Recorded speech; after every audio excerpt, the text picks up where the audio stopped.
Apa sih jiwa? Apa sih ruh itu? Yun sewu. Kalau kita mengacu dalam Al-Quran, disebut jiwa itu adalah ketika ruh itu masih ada penyakitnya.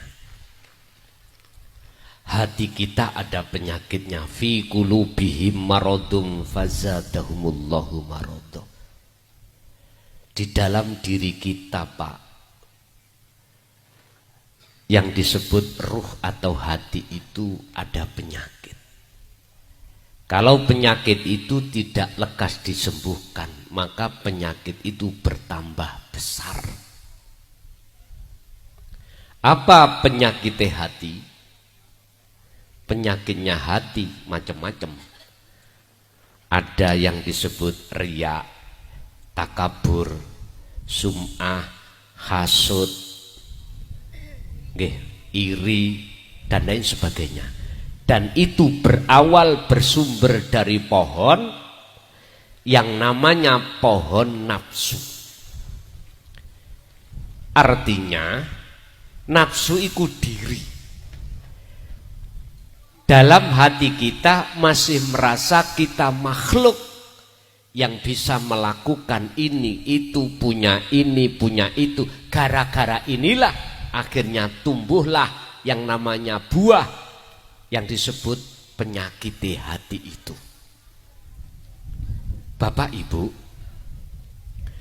ketika saat di dunia kita kok ya belum fatubu ila bari'ikum, bertobat, jaluk sepuro, minta maaf datang Allah, kok ya sudah meninggal, maka ruhaniyah yang disebut jiwa inilah yang akan mempertanggungjawabkan ketika saat di dunia kita itu ngaku-ngaku yang semua yang kita akui sebetulnya itu milik Gusti. Akhirnya muncul hisab, perhitungan ini. Tapi jikalau ruhaniyah itu sudah dikatakan fitrah, maka si ruh ini apa yang dipertanggungjawabkan? Ya ayatuhan nafsul mutmainah, wahai jiwa yang damai, irji'i, kembalilah kau ila rabbiki, terhadap Tuhanmu. Iki adalah perintah kepada ruh untuk kembali kepada Allah yang disebut jiwa. Karena apa? Ruh durung kembali. Ruh belum kembali kepada Allah. Ruh belum makrifat pada Allah. Ruh ini kita itu, hati kita masih ngaku. Inilah disebut jiwa. Makanya disebut mutmainnah itu calone ruh yang damai. Lah, ketika saat jiwa ini memperhatikan dawuh Gusti Allah dan melaksanakan bentuk kembali kepada Allah, maka jiwa disebut ruh. Ini dikatakan Rauhil Kudus, ruh yang sudah disucikan. Kalau ruh yang sudah disucikan, sudah fitrah, maka inilah golongan bi ghairi hisab, tanpa ada hisab. Gambarane jenengan kali kula sudah tidak lagi ngaku. Kalau kita makhluk yang bisa ini, bisa itu, punya ini, punya itu, karena kita makhluk, aku ini sudah masuk di dalam alam kefanaan, yaiku alam sing wis gak ono. Artinya kita sudah fana atas diri kita. Kalau sudah fana atas diri kita, yang muncul, yang nyata itu adalah akunya Gusti. Idfin, mendemo sira wujudaka ing eksistensi Anda, keakuan Anda, fi ardil humuli, ing dalam bumi humul. Iku kitab Ihkam. Ibu, bapak, pendemen keakuan jenengan di bumi khumul.